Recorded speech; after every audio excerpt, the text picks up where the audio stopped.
dari suku Sakai, Fakultas Ekonomi dan Bisnis. Perkenalkan, nama saya Dwi Apriliana Agustin dari suku Sakai, Fakultas Ekonomi dan Bisnis. Perkenalkan, nama saya Hanifatur Rasida, suku Sakai, Fakultas Ekonomi dan Bisnis. Perkenalkan, nama saya Nurlaili Rahmawati dari suku Sakai, Fakultas Ekonomi dan Bisnis. Perkenalkan, nama saya Rabia Nanda Putri dari suku Singkil, Fakultas Ilmu Sosial dan Budaya dari Universitas Trunojoyo Madura Bangkalan. Perkenalkan, saya Siti Aisyah dari suku Gayo, Fakultas Hukum Universitas Trunojoyo Madura. Perkenalkan, saya Rifki Said Asudut dari suku Gayo, Universitas Fakultas Hukum Universitas Trunojoyo Madura. Perkenalkan, nama saya Ahmad Bidar Jagaria, kelompok suku Nias, Fakultas Keislaman. Perkenalkan, nama saya Ikrus Nabi Mulian dari suku Nias, Fakultas Keislaman dari Universitas Trunojoyo. Perkenalkan, nama saya Abdullah dari suku Nias, Fakultas Keislaman Universitas Trunojoyo Madura. Perkenalkan, nama saya Sabitian Sabia Mahendra, suku Nias dari Fakultas Keislaman Universitas Trunojoyo Madura.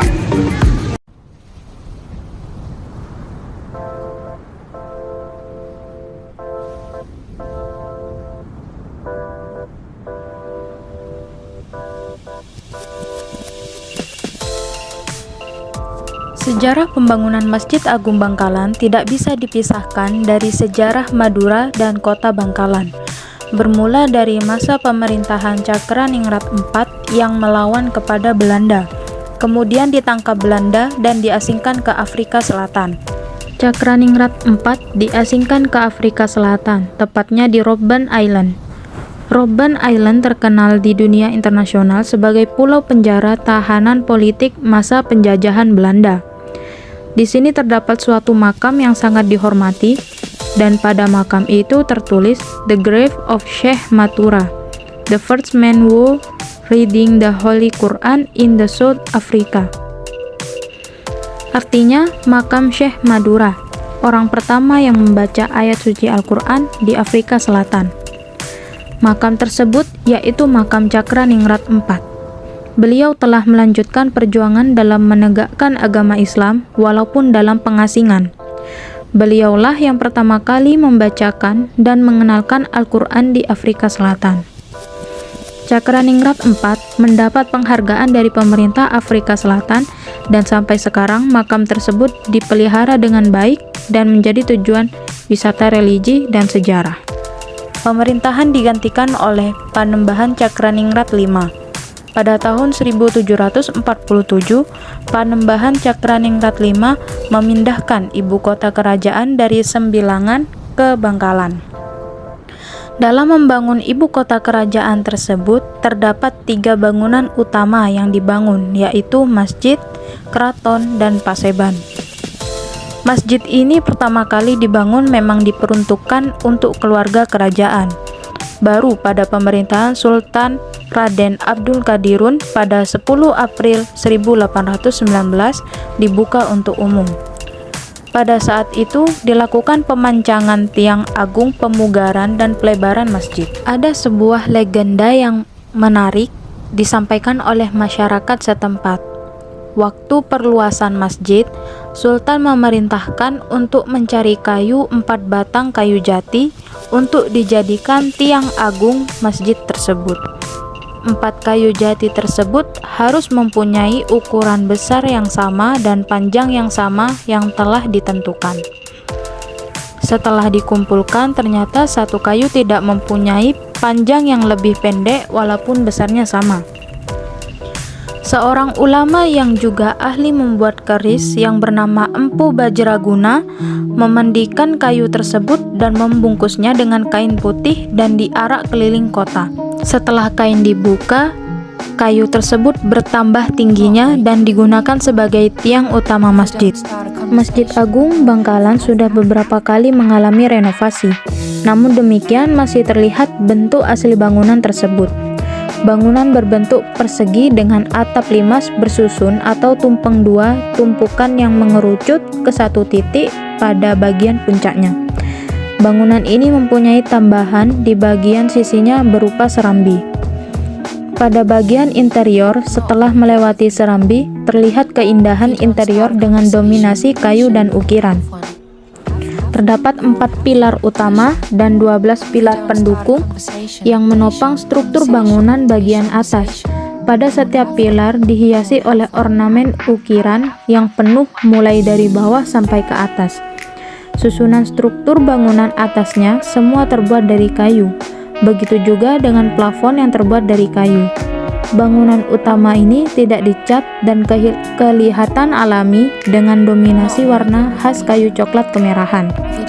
Di samping itu, pada dinding bagian dalam sekelilingnya dihiasi dengan kaligrafi dengan warna emas dan dasar hijau. Pintu dan jendela pada bagian atasnya berbentuk lengkung, setengah lingkaran sebagaimana masjid-masjid pada umumnya yang bercirikan timur tengah. Terdapat 9 pintu, yaitu di kiri, kanan, dan belakang, masing-masing 3 pintu yang berukuran besar. Jendela terletak di bagian atas dinding, yaitu sebelah kiri, kanan, dan depan masing-masing berjumlah 15 jendela. Dengan banyak pintu dan jendela membawa sirkulasi udara dibuat sangat baik. Walaupun tidak menggunakan pendingin udara, berada di dalam masjid terasa sangat sejuk. Begitu juga dengan pencahayaan. Dengan bentuk bangunan yang tinggi serta dengan banyaknya bukaan, tidak dibutuhkan lampu penerangan kalau siang hari. Mihrab tempat memimpin sholat berbentuk 2 ruang yang pada atasnya berbentuk setengah lingkaran yang dihiasi oleh ukiran khas Islam. Pada ruang pertama tempat imam memimpin sholat, dan ruang sebelahnya terdapat mimbar untuk khotib menyampaikan khutbah. Mimbar ini berupa ukiran Jawa berwarna emas dan sebuah tulisan Arab berlafaz Allah di bagian atasnya. Pada setiap tiang juga terdapat lampu-lampu hias. Di samping itu terdapat juga beberapa kipas angin untuk penyejuk udara. Pada bagian serambi ini bentuknya sudah mengadopsi bentuk bangunan saat ini dan terbuat dengan gaya Eropa dan Turki. Sedangkan untuk ruangan utama pada bagian dalam masih terlihat bentuk asli bangunan. Untuk mencapai ruang utama melalui anak tangga. Di serambi masjid terdapat beduk yang sangat besar. Pada bagian luar terdapat 2 menara yang menjulang tinggi dan bagian atasnya berbentuk lancip. Pada bagian atas terdapat ruangan yang dapat digunakan untuk melihat sekeliling kota. Kedua menara ini terpisah dari bangunan utama masjid. Tempat wudhu dan toilet untuk jamaah laki-laki berada di sebelah kiri bangunan dan tempat wudhu perempuan berada di sebelah kanan. Tempat wudhu ini bersih dengan air yang banyak. Di belakang masjid ini terdapat komplek pemakaman keluarga Keraton Bangkalan termasuk makam dari Raden Maulana Abdul Qadir, salah seorang raja kerajaan Bangkalan yang dikenal terengginas di medan tempur. Itu wafat pada hari Kamis Legi 11 Safar 1775 tahun Jawa atau identik dengan tanggal 28 Januari 1847 Masehi.